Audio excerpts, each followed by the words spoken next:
Up next on KVAQ-TV, a local business owner takes action to help give back to the community. And the Mayor of Hidalgo speaks out about an incident regarding the process of receiving the COVID-19 vaccine. KVAQ-TV starts now.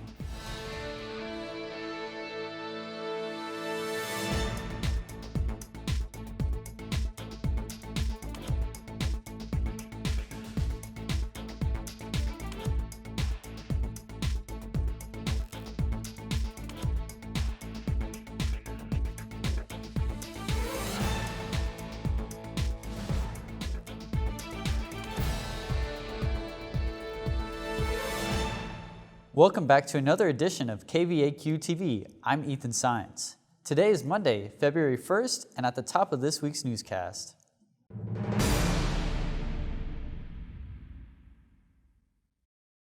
The COVID-19 pandemic has caused some establishments to shut down temporarily or permanently, while others adjust to a new method of operation to survive.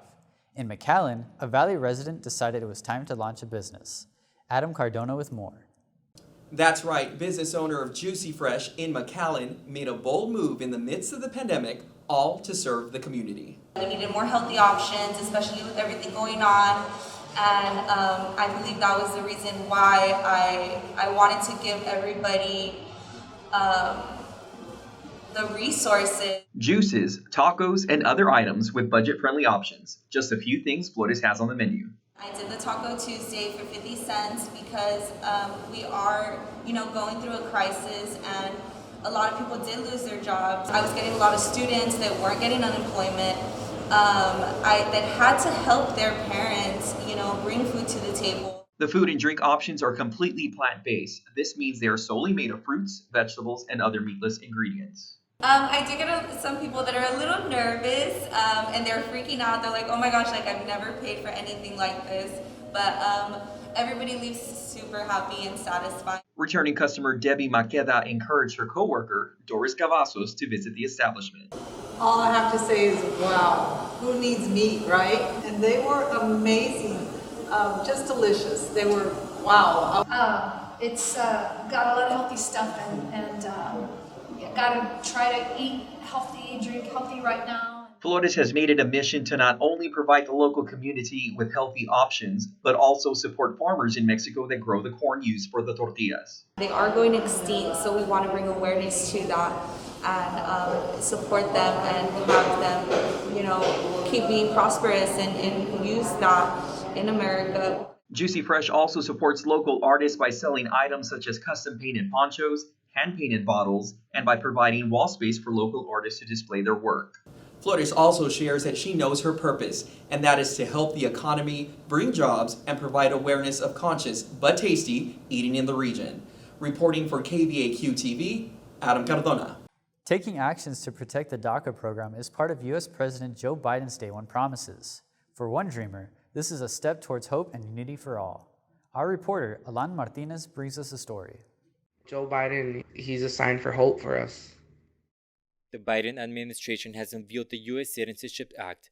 If passed, it will provide an 8-year route for citizenship for the country's estimated 11 million undocumented immigrants, and that is making the Deferred Action for Childhood Arrivals program permanent. Immigration attorney Jaime Diaz says President Biden is bringing a side of relief to thousands of dreamers. The last time we had immigration reform was back in 1996. Now that President Biden has come over, he said, you know what, I'm going to refer, meaning that I'm not going to be going after the program. We need to, continue the program, but at the same time, he's pushing for immigration reform. Diaz mentions DACA was created to block deportation for dreamers or undocumented people who arrived in the U.S. as children, but he adds there is requirements for the citizenship. For example, applicants who have been convicted of certain crimes are excluded for citizenship. Basically, anybody that has had any arrests is going to have to pretty much, be truthful about it. For 24-year-old dreamer and assistant band director at Morris Middle School, Jersain Bernal, there's excitement for his future as he remembers his first reaction when he first got his DACA recipient letter. I was on my bed. My mother gave me mail, I had some mail waiting for me. She gave me the letter. I opened it, and we both, started crying, out of joy. It meant, hope for my family. Bernal immigrated to the United States from Reynosa, Tamaulipas at age 5 along with both of his parents. He says the U.S. is all he knows. You know, we had a couple scares during the Trump administration, and you know, we're just glad that that point in our lives is in the past. Diaz emphasizes that citizenship is a process to earn and is not given just to anyone, and that he is excited for the future of the Dreamers. Reporting for KVAQ-TV, Amala Martinez. After winning the President's Cup National Championship in 2018 and 2019, the UTRGV chess team will once again compete in the Final Four this April. Reporter Hector Tamez tells us more. Joining university at the age of 36 is definitely a chance to widen my horizons. It's also kind of something very unique as I've never been to the United States. Mass communication freshman Mateus Bartel is one of the 6 chess players competing for UTRGV at the Final Four tournament, online. Bartel lives in Warsaw, Poland, and although he is in another country, he says that he has a lot to offer to the chess team. I've been a chess player, a chess journalist, also a chess coach. So I am doing different things. It's always connected to chess because it's my life passion. To qualify for the President's Cup, also known as the Final Four of College Chess Tournament, a university must reach the top 4 of the Pan American Intercollegiate Chess Championship. 60 universities from across the U.S. participated in this year's qualifying tournament earlier this month. UTRGV made it to the top 4, competing with Webster University, Texas Tech University, and St. Louis University.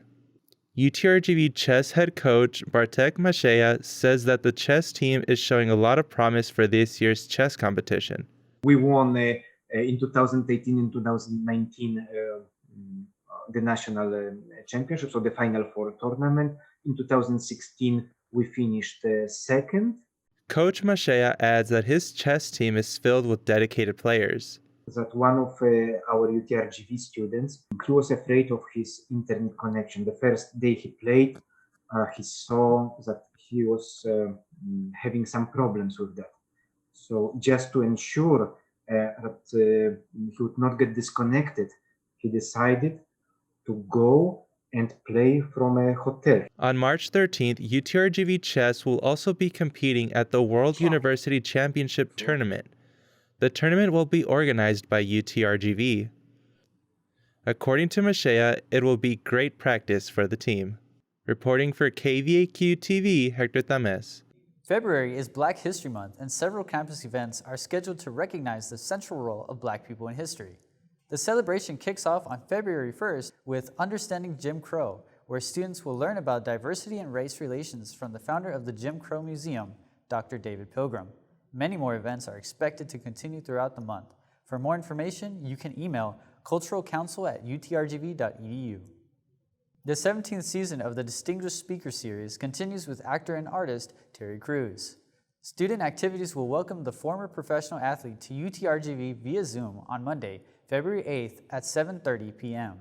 To attend the event, visit V-Link on your MyUTRGV account. Under the Events tab, search Distinguished Speaker Series presents Terry Crews and RSVP. For more information, email studentactivities@studentactivities@utrgv.edu. And now for this week's Noticias en Español with our contributing reporter, Natalie Flores. Las vacunas contra el COVID-19 están llegando a la clínica WEC en la ciudad de Hidalgo y la esperanza de las personas locales por vacunarse no se ha hecho esperar. El alcalde de la ciudad dice que por falta de comunicación se presentó una desorganización a la hora de aplicar las vacunas, esto provocando que adultos de la tercera edad esperaran horas a las afueras de la clínica para saber si podrían ser vacunados.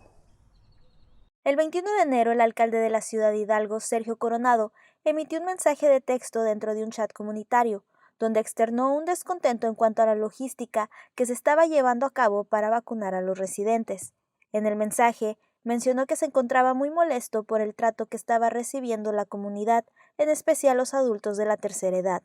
La falta de comunicación empezó en el momento que se recibieron las vacunas. Las vacunas llegaron al centro del condado, que es una clínica que tenemos al lado del City Hall. Manejo por cerca de la clínica y veo que hay alrededor de 15 personas pues ya de alta edad, la mayoría era de 70, 80 años, y me dio un sentimiento porque platicando con ellos me decían que llevaban horas esperando a saber si iban a recibir la vacuna y después salían las enfermeras y les decían que no. Los adultos mayores son la prioridad para vacunar, aparte de las personas de primera línea y personal de salud. Es por eso que esta situación alarmó no solo a las autoridades de la ciudad de Hidalgo, sino a los mismos adultos de la tercera edad. La necesitamos, todos la necesitamos para no enfermarnos. Es que hay mucha gente y no alcanzan para darles a todos y están esperando en espera y pues es muy pesado para las personas mayores, porque es muy pesado, porque están parados. El alcalde agrega que se comunicó con administradores a nivel condado para saber qué estaba pasando con el manejo de las vacunas y para saber más del proceso logístico para recibirla. El alcalde invita a registrarse por llamada al 956-843-8151. Después de registrarse, se le harán unas preguntas y le regresarán la llamada dependiendo del número de vacunas que haya en la clínica. El alcalde también mencionó que está en pláticas con el condado para una vacunación masiva en el Pain Arena para todo el valle. Por el momento, residentes de la ciudad de Hidalgo, como la señora Ferri, espera que haya un mejor manejo en cuanto a la organización y distribución de las vacunas, con el fin de ayudar no solo a ellos, sino también a todo el valle de Texas. Reportando para KVAQ-TV, soy Natalie Flores.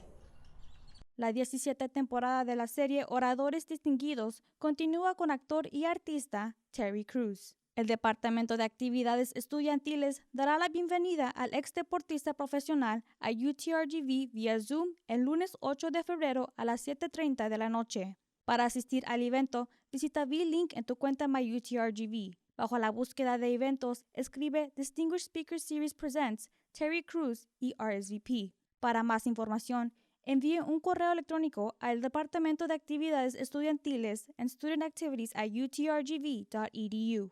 That's all we have for you today. See you next Monday and continue to stay safe.